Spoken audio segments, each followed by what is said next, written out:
হবে। দাদু ভাইয়ের জন্মদিন খুব ধুমধাম করে আমার বাড়িতেই হবে। না বাবা, বলছিলাম কি, বলা বলির আর কোনো দরকার নেই, জন্মদিন হতেই হবে। This is my decision. হ্যাঁ,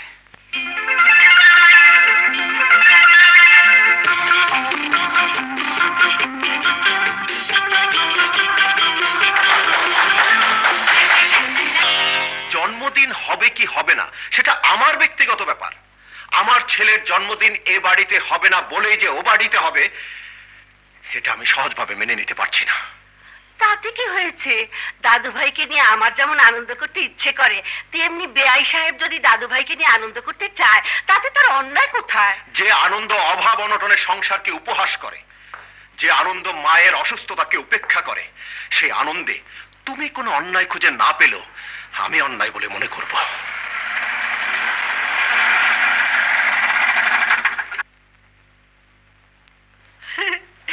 এই তো আমার দাদু ভাই এসে গেছে। দাদু ভাই এসো, এসো। বাবা, একেবারে রাজপুত্রের মতো লাগছে। এবার জামা কাপড় ছেড়ে লক্ষ্মী ছেলের মতো ঘুমোবে, কেমন?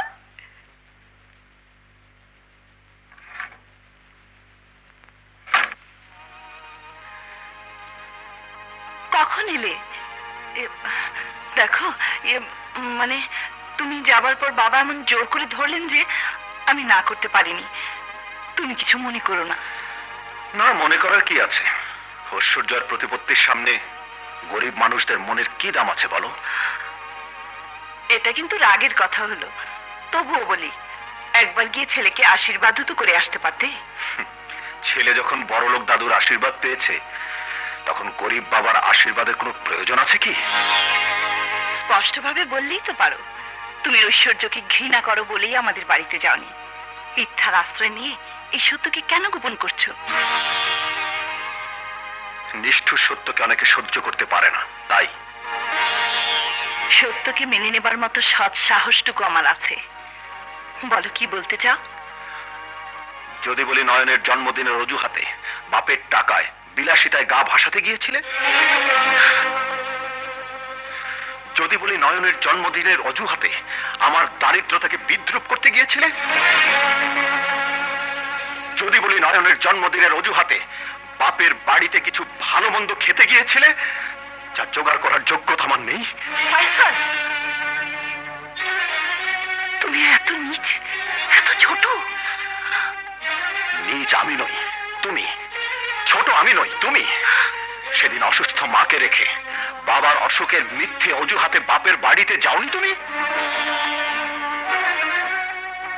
এই সংসারের নিত্যদিনের ডাল ভাতে অরুচি ধরায় লোভ সামলাতে না পেরে বাপের সামনে বসে সেদিন পোলা মাংস খাও নেই? বাপ মেয়ে দুজন বসে এই সংসারের সমালোচনা করে স্বামীর যোগ্যতাকে উপহাস করনি? এত কিছুর পরও আমি তোমাকে সত্য কথা বলার সুযোগ দিয়েছিলাম। ঘরে ফিরে আসতে জিজ্ঞেস করেছিলাম তোমার বাবার কুশল সংবাদ। তারপরও তুমি আমার সামনে দাঁড়িয়ে মিথ্যে কথা বলনি? হ্যাঁ, বলেছি। তুমি যেমন কারো কাছে তোমার মাকে ছোট করতে চাও না, তেমনি আমি আমার বাবাকে ছোট করতে চাইনি বলেই মিথ্যে বলেছি। বলতে পারো, এই সংসারে তোমার মায়ের পাশাপাশি আমাকে কতটুকু মূল্য দিয়েছো? বলতে পারো, মার জন্য যখন যা তুমি করছো, আমি তাতে কখনো বাধা দিয়েছি? কেন দেব? মার জন্য তো সন্তানই করবে। তাই বলে স্ত্রীকে অবহেলা অবজ্ঞা করে নয়। সন্তান হিসেবে মায়ের প্রতি তুমি যে কর্তব্য করছো, স্বামী হিসেবে স্ত্রীর প্রতি তার কতটুকু করেছো? তোমার মাকে যদি নিজের মা মনে করতে পারি, শ্রদ্ধা করতে পারি, মা বলে ডাকতে পারি, তাহলে আমার বাবাকে বাবা বলে ডাকতে তোমার এত ঘৃণা কেন? একদিন তোমার কাছে বাবাকে অপমানিত হয়ে মাথা নিচু করে বাড়ি থেকে চলে যেতে হয়েছিল। সেদিন সেই অপমানকে তোমার আদর্শ বলে হাসি মুখে বরণ করে নিয়েছিলাম। তখন বুঝতে পারিনি তোমার মিথ্যে আদর্শ শুধু আমার বাবাকেই অপমান করার জন্য। আমার বাবাকে যদি ঘৃণা করা, অশ্রদ্ধা করা তোমার আদর্শ হয়, তাহলে আজ থেকে তোমার মাকে আমি মা ডাকবো না, শ্রদ্ধা করবো না, শুধু অবহেলা করবো, ঘৃণা করবো।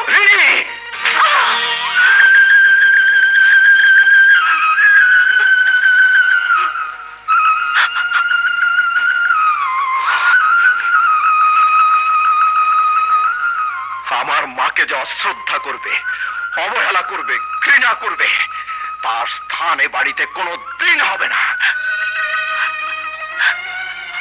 তুমি বা ভাবতে পারলে কি করে এরপর আমি তোমার সঙ্গে স্বামী স্ত্রী হিসেবে সংসার করব, এ বাড়িতে থাকবো?